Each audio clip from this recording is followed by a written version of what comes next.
여러분 안녕하십니까? 2월 17일 일요일 뉴스데스크 강원입니다.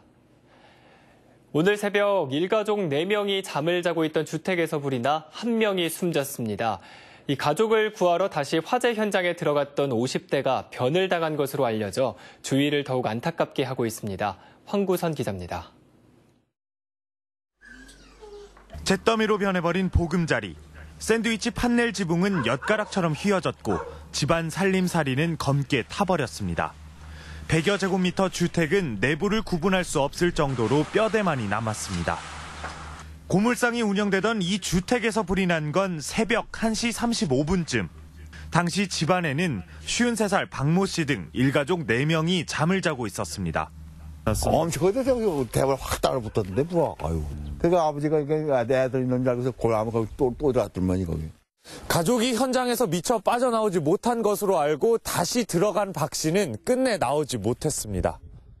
다른 3명은 큰 부상 없이 대피했지만 박 씨는 불이 난 지 4시간여 만에 거실에서 숨진 채 발견됐습니다.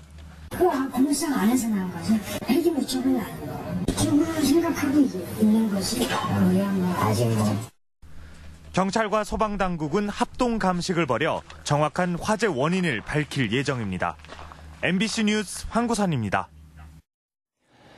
올겨울에도 혈액 수급이 어렵다고 합니다. 이 헌혈자를 늘리기 위해 선물을 2배로 주는 이벤트를 벌이며 애쓰고 있지만 헌혈에 대한 더 큰 관심이 필요해 보입니다. 김인성 기자가 보도합니다. 10여 명이 헌혈을 하고 있습니다. 요즘 혈액이 많이 부족하다는 소식을 듣고 동참하는 겁니다. 피가 많이 부족하다는 얘기도 들었고 조금이나마 이제 봉사하는 데 도움이 될 수 있을까 하고 그다음에 자녀 교육에 제일 도움이 되지 않을까 해서 이렇게 하게 됐습니다. 영동 지역엔 강릉에만 헌혈센터가 있어서 삼척에서 1시간가량 차를 타고 가족이 함께 오기도 합니다. 저 오늘 이제 12번째 헌혈을 하고 이제 여러 번 했는데 이제 동생한테도 좋아서 헌혈이 좋은 거니까 권유를 이렇게 해서 삼척에서 강릉까지 50분 차 타고 왔는데. 적정 혈액 보유량은 5일치 이상인데 지난달 2일치까지 떨어졌다 선물을 2배로 주는 이벤트를 진행하면서 회복했습니다. 하지만 O형은 여전히 정상치를 회복하지 못하고 있습니다. 가까운 헌혈의 집을 찾으면 간단한 문진과 피검사를 한 뒤 이렇게 헌혈을 할 수 있습니다. 헌혈 실적은 지난 2015년 308만여 건으로 최고를 기록한 뒤 지난해 288만여 건까지 줄었습니다. 그런데 필요한 혈액량은 급격히 높아져 혈액을 공급하는 건수 대비 헌혈 건수는 계속 격차가 벌어지고 있습니다. 70% 이상이 10대, 20대 헌혈률이 높은 나라인데 지금은 매년 강릉 지역만 해도 10%씩 감소하고 있어요. 3년 사이에. 그러다 보니까 이제 환자분들이 수혈받는 혈액은 계속적으로 부족해지고 있는.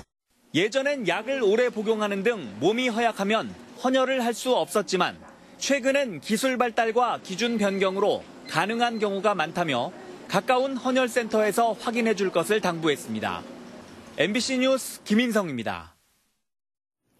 강릉의 대표 관광지로 자리 잡은 정동 심곡 바다 부채길 연장이 추진되고 있습니다. 강릉시는 많은 사업비가 드는 만큼 국비 공모 사업 선정에 힘을 쏟고 있는데요. 황병춘 기자가 보도합니다.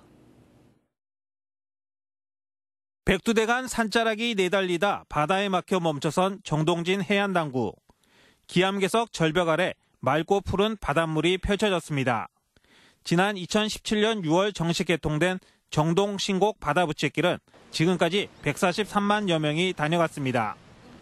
2.86km 탐방로는 천천히 걸어도 1시간이면 만끽할 수 있습니다. 하지만 선크루즈 주차장으로 오르는 500m 구간은 가파른 계단이 이어져 힘이 듭니다. 경치 좋았죠? 근데 힘들진 않았어요? 힘드니까 지금 숨 차잖아요.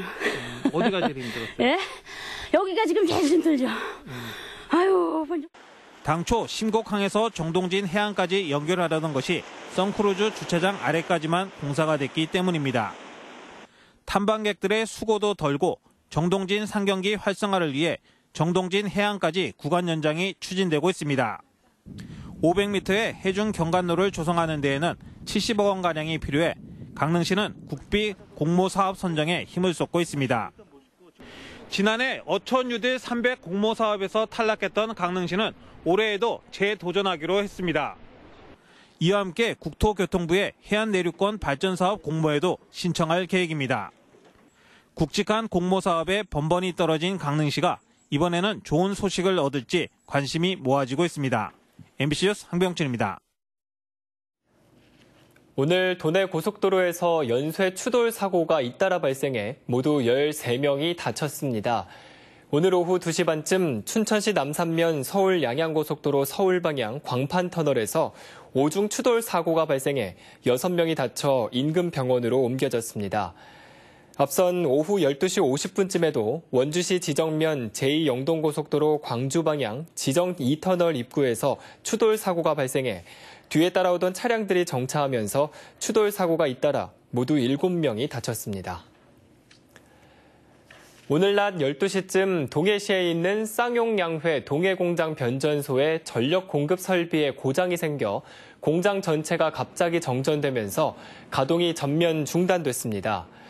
회사 측은 전력 공급 계통이 구분된 시설부터 단계적으로 복구해 30여 분 만에 생산시설의 50% 정도를 가동했으며 완전한 복구에는 하루 이틀 정도 걸릴 것이라고 밝혔습니다. 3.1운동 100주년을 맞아 올해 도내 곳곳에서는 다채로운 3.1절 기념 행사가 이어집니다. 강원 동부와 서부 보훈지청에 따르면 오는 3월 1일 춘천과 홍천, 화천과 원주, 강릉 등 8개 도시에서 독립유공자와 시민들이 참석한 가운데 3.1절 기념식이 펼쳐집니다. 또 전국 3.1 만세운동 주요 지역 100곳을 잇는 독립의 횃불 전국 릴레이가 도내에서는 3월 5일 춘천 강원도청 앞 광장과 3월 6일 고성군 통일전망대에서 진행됩니다. 또 3월 1일 삼척과 영월에서는 만세운동 재연 행사가 열리고 4월 1일엔 횡성군에서 만세운동 기념 행사가 열립니다. 2018년 평창 동계올림픽의 남북 단일팀 구성과 개회식 남북 공동 입장이 올림픽 유산으로 남아 전시되고 있습니다. 최근 새롭게 단장한 스위스 로잔의 올림픽 박물관에는 평창 동계올림픽 당시 IOC와 남북 평창조직위원회가 서명한 남북 단일팀 참가 관련 협약서와 남북 선수단이 나란히 입장하는 사진이 함께 전시되고 있습니다. 이상으로 뉴스데스크 강원을 마칩니다. 시청해주신 여러분 고맙습니다.